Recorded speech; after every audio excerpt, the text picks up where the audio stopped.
في أحد الأحياء البسيطة، كان عبد العزيز يلعب كرة القدم في حارة ترابية، حافي القدمين أحياناً، وبكرة قديمة مهترئة. كان صوته يعلو بالضحك رغم فقره الشديد، وكان يقول دائماً لأصدقائه: سأصبح لاعباً عظيماً يوماً ما. كان يعيش مع أمه وأختيه الصغيرتين في منزل متواضع جداً، جدرانه متشققة وسقفه يئن في الشتاء.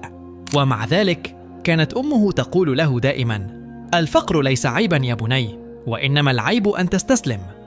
كان عبد العزيز يتحمل مسؤولية أسرته منذ صغره. يعمل بعد المدرسة في متجر صغير يحمل صناديق ثقيلة ليؤمن لقمة العيش لأمه وأختيه. ورغم تعبه الشديد لم يترك كرة القدم.